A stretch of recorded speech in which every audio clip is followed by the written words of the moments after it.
¿Reloj no marca igual para todos? Marco Rubio le responde a la ansiedad electoral. El cambio ya tiene un plan. La nueva alianza que propone María Corina Machado. El enemigo de Diosdado Cabello ahora está a la izquierda. Dialogar no es claudicar, les contamos. ¿Qué tal, amigos? Bienvenidos a su conexión directa con la realidad. Soy Mildred Manrique y esto es Impacto Venezuela en su emisión matutina de este miércoles 5 de agosto de 2026. Comenzamos. El secretario de Estado de Estados Unidos, Marco Rubio, responde a la ansiedad electoral. Remarca que el proceso podría demorar meses y no años, pero entre tanto se dilatan los tiempos para ir a las urnas, el petróleo sigue fluyendo hacia el norte con una rapidez pasmosa. Es decir, los tiempos políticos y los tiempos económicos siguen corriendo en relojes diferentes. Quique Frías con las claves de esta noticia. Intentando bajar un poco la ansiedad de los venezolanos por saber cuándo van a escoger nueva autoridad presidencial, el gobierno estadounidense abrió una pregunta mayor. El secretario de Estado Marco Rubio, el funcionario con más influencia e incidencia en esta etapa de tutelaje, solo por detrás del presidente Donald Trump, aseguró que el proceso para llegar a elecciones no debería tomar tanto tiempo. Esas cosas no suceden de la noche a la mañana, pero la aguja apunta en la dirección correcta. Y aunque el progreso sea más lento de lo que desearíamos, ahí habrá progreso y estamos comprometidos con ello. En paralelo, el secretario del Interior, Doug Burgum, puso al petróleo venezolano en el centro del discurso. Según su planteamiento, el crudo que fluye hacia Estados Unidos ya no sostiene terras, sino que ahora sirve a una ruta de democracia. Gracias al presidente Trump, el petróleo que una vez sostuvo a terroristas y adversarios ahora fluye a un mercado global y democrático, beneficiando a los venezolanos y reduciendo los precios a los estadounidenses. Washington pide tiempo para ordenar el proceso, pero acelera sus propios intereses. Entonces, ¿cómo funciona el cronograma de Estados Unidos para Venezuela? Que Venezuela avance hacia la democracia. Y es del interés de Estados Unidos porque una Venezuela democrática, una Venezuela con separación de poderes, redundaría no solo en estabilidad, sino que en estabilidad regional, que América Latina sea una subregión estable, pues así Estados Unidos puede ejercer su influencia con la menor cantidad de inconvenientes. Los dichos del secretario Burgum desnudan las intenciones, las verdaderas intenciones de la Casa Blanca. Para elecciones se habla de meses, pero de petróleo y energía los tiempos corren de forma pasmosa. Estados Unidos no está obrando de esta manera porque es un buen samaritano. Esos intereses tienen un filón político, pero al mismo tiempo tienen un apartado económico. En primer lugar, que sus empresas sean las que dominen el mercado energético venezolano, la que tengan la mayor cantidad de concesiones petroleras, que la mayor parte del crudo que se extrae en Venezuela fluya hacia las refinerías estadounidenses. Y en este mismo contexto, Roberto Enríquez, miembro de la Plataforma Unitaria, envió un mensaje al chavismo del clan Rodríguez de que no habrá persecución contra ellos en una democracia. Se interpreta como un no tengan miedo de ir a elecciones. Allí al chavismo también le quiero enviar un mensaje. ¿Cuál sería? Que van a ser absolutamente respetados como proyecto político y nunca serán tratados como fuimos tratados nosotros. Todo resumido en una línea. Estados Unidos impuso tiempos para el petróleo. Queda saber ahora cuándo pondrá un cronómetro para ir a votar. Reportó para ustedes Quique Frías, Impacto Venezuela. Tu voz es nuestra mayor fuente de información. Vamos con la pregunta del día. Si el futuro político de Venezuela dependiera de un cronómetro, ¿quién crees que tiene hoy el dedo puesto sobre el botón de inicio?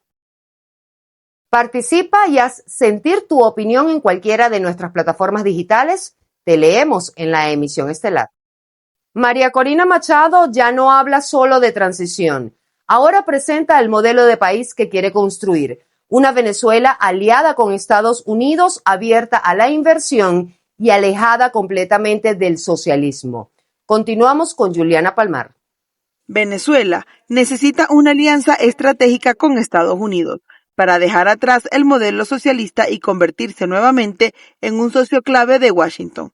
Esa fue la propuesta de la líder de la oposición, María Corina Machado, quien afirmó que esa relación debe sustentarse en seguridad, energía, el comercio y el fortalecimiento de las instituciones, con el objetivo de impulsar la recuperación del país y facilitar el regreso de millones de venezolanos. Delcy Rodríguez is following President Trump's orders, so she won't be able to stop a process such as that brings stability, prosperity to Venezuela, and most importantly, in the case of the United States, a trustable, reliable partner.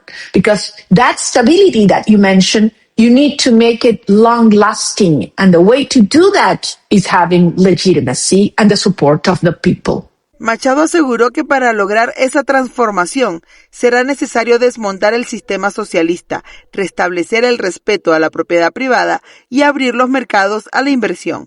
Además, sostuvo que Venezuela debe dejar de ser un aliado de países como Irán, China, Rusia y Cuba para recuperar la relación estratégica con Estados Unidos, basada en la estabilidad regional, el crecimiento económico y la cooperación de largo plazo. Venezuela pasaría de ser una fachada antiestadounidense a un eje interamericano de integración real, global, o por lo menos hemisférica. Yo diría que empezaríamos por considerar que la migración se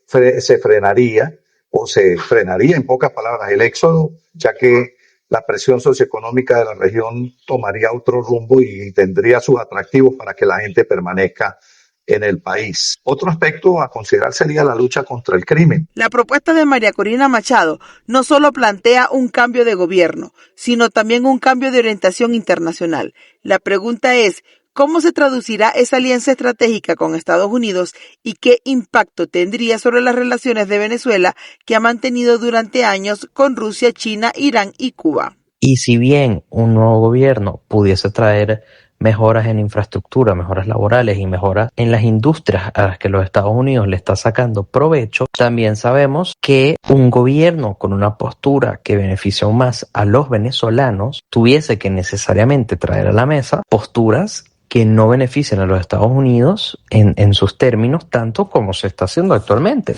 Pero sabemos que en ese supuesto, en un futuro, la política exterior venezolana, de cara a lo que tenga que ver con Rusia, China, Irán y Cuba, se verían desplazados y sustituidos por aliados más tradicionales. La discusión ya no gira solo en torno a quien gobierna Venezuela, sino hacia qué modelo de país se quiere construir después de una transición. La propuesta de María Corina Machado plantea un giro económico e institucional. Del otro lado, el chavismo intenta apropiarse de símbolos, colores y lemas asociados a esa propuesta. En el fondo, la disputa no es únicamente por una imagen o un eslogan, sino por quien logra instalar el relato del futuro que esperan los venezolanos. Para Impacto Venezuela, Juliana Palmar. Por primera vez, las críticas al diálogo ya no llegan solo desde la oposición. Ahora también surgen desde la izquierda, que acusa al chavismo de haber abandonado sus principios. En ese contexto, Diosdado Cabello lanzó una frase demoledora: dialogar no es claudicar. María José Prado nos cuenta más. El chavismo empieza a tener una oposición desde su propia izquierda. En Caracas, grupos comunistas salieron a cuestionar las decisiones de Delcy Rodríguez y a marcar distancia con el gobierno, una ruptura que pone en cuestionamiento la dirigencia del Partido Socialista Unido de Venezuela. ¿Quiénes son ahora los que consideran que el chavismo traicionó sus principios? En este caso, la manifestación y el mensaje está guiado a dos sectores. Primero, un sector que es disidente dentro del chavismo, que no está de acuerdo con lo que está ocurriendo en este momento con los acercamientos del gobierno de Estados Unidos. Y lo segundo, un mensaje claro y evidente a sectores de la oposición venezolana que podrían estar señalando al gobierno venezolano también de su acercamiento y ahora, de una manera u otra, las negociaciones que se están desarrollando. La pista está en las calles de Caracas. Un grupo de comunistas se concentró en la plaza El Venezolano para rechazar las acciones de Delcy Rodríguez y cuestionar las alianzas y decisiones del chavismo. Allí el activista Ángel Arias definió su posición como una oposición por izquierda. y aseguró que la corriente a la que pertenece nunca formó parte del chavismo porque considera que sus gobiernos no respondieron a las necesidades de los trabajadores. Es decir, la crítica a Delcy ya no viene únicamente desde la oposición tradicional, también aparece una izquierda que se desenmarca del chavismo y lo acusa de haber abandonado sus propias banderas. Por otra parte, es normal que dentro de los partidos políticos puedan existir voces que no estén de acuerdo con las decisiones que se están tomando en el partido. Y en este caso, como la presidenta encargada Delcy Rodríguez pertenece a las filas del oficialismo, por supuesto pueden señalar que no están de acuerdo con las decisiones que se están tomando con respecto al gobierno de los Estados Unidos. Por la referencia, por supuesto, que fue el gobierno de Estados Unidos quien se lleva al presidente Nicolás Maduro el 3 de enero. Sería interesante escuchar de esos sectores políticos dentro del PSUV cuál sería su planteamiento, y más que una crítica, una propuesta, para enfrentar actualmente al gobierno de los Estados Unidos. Y aquí aparece el verdadero dardo de Diosdado. La oposición tradicional puede cuestionar el diálogo, exigir más representación o rechazar la negociación, pero claudicación es el término que están utilizando quienes acusan al chavismo gobernante de haberse alejado de sus principios. Por eso, aquella frase de Cabello logra ser más que una defensa de la negociación, puede ser la primera respuesta pública a una izquierda que dejó de reconocerse dentro del chavismo y ahora empieza a disputarle desde sus propias raíces. La supervivencia política de los hermanos Rodríguez podría depender exclusivamente de las elecciones de medio término en Estados Unidos. El resultado definirá si la estrategia impulsada desde Washington mantendrá el ritmo o si, por el contrario, se topará con un freno desde el Congreso. Juan Gutiérrez Gamba con el reporte. El futuro político de Venezuela podría volver a depender en parte de lo que ocurra en el tablero electoral de Washington. En noviembre, Estados Unidos celebra elecciones de mitad de mandato y el resultado definirá el equilibrio de fuerzas en el Congreso. ¿Cómo impactarán estas elecciones en las decisiones de la administración de Delcy Rodríguez? La elección renovará la totalidad de la Cámara de Representantes y un tercio del Senado. Si el Partido Republicano conserva el control del Congreso, el presidente Donald Trump tendría mayor margen para sostener su estrategia hacia Venezuela. Si los demócratas recuperan la Cámara, podrían aumentar el control político sobre la Casa Blanca, promover investigaciones o condicionar algunas decisiones presupuestarias relacionadas con la política exterior. Un Congreso republicano tendería a respaldar una política de mayor presión sobre el chavismo y a rechazar acuerdos que lo vayan a legitimar. Un Congreso demócrata probablemente favorecería una estrategia más negociada y gradual. En ambos casos, el objetivo debe ser una transición real y democrática. Sanciones, licencias petroleras, cooperación internacional y respaldo a procesos de negociación han sido herramientas utilizadas por administraciones republicanas y demócratas. En ese contexto, algunos analistas sostienen que un Congreso dividido podría ralentizar determinadas decisiones, aunque esa interpretación forma parte del debate político y no de un hecho confirmado por los actores involucrados. Estados Unidos influye de manera importante, pero el destino de Venezuela debe depender, ante todo, de la voluntad soberana de los venezolanos. El apoyo internacional puede facilitar la transición, pero no reemplazar el mandato ciudadano. Las elecciones de noviembre no definirán por sí solas el futuro del país, pero sí podrían influir en el contexto internacional en el que avanzan las negociaciones, la política de sanciones y la relación bilateral durante los próximos 2 años. Tiempo corre, la realidad no espera. Seguimos con Impacto en 60 segundos. 2 noticias en tiempo récord. Otro bajón reaviva la tensión por los apagones. La crisis eléctrica volvió a escalar en Venezuela con un nuevo bajón eléctrico que afectó este martes a la Gran Caracas y a estados como Miranda, La Guaira, Zulia, Lara, Portuguesa, Táchira y Bolívar, en medio de una ola de apagones, fluctuaciones de voltaje y protestas ciudadanas que se extienden por Aragua, Carabobo, Anzoátegui, Barinas y Lara, donde comunidades denuncian racionamientos de hasta 8 horas diarias y exigen soluciones. Mientras persisten las fallas que impactan hogares, comercios, hospitales y servicios públicos, Delcy Rodríguez recorre Planta Centro y Termo Carabobo para supervisar trabajos de recuperación del parque termoeléctrico y reitera el plan oficial para incorporar 4.800 megavatios al sistema nacional antes de finalizar el año, además de insistir en medidas de ahorro de energía y agua. Sin embargo, la nueva falla nacional volvió a poner en duda la capacidad del gobierno para responder a la demanda y mantener la estabilidad del servicio. Desaparecidos y viviendas, nuevas cifras de la tragedia.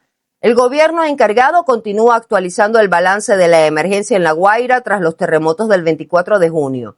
El gobernador José Alejandro Terán informó que el Registro Único de Viviendas contabiliza 1.579 personas desaparecidas, una cifra que las autoridades presentan como el registro oficial más completo hasta la fecha. Paralelamente, avanza la fase de reconstrucción con un plan para rehabilitar 3.938 viviendas afectadas con el objetivo de que miles de familias puedan abandonar los refugios temporales y regresar progresivamente a sus hogares. Mientras continúan las labores de búsqueda y recuperación, la atención se centra ahora en acelerar la reconstrucción y ofrecer respuestas a las familias que aún esperan noticias de sus seres queridos.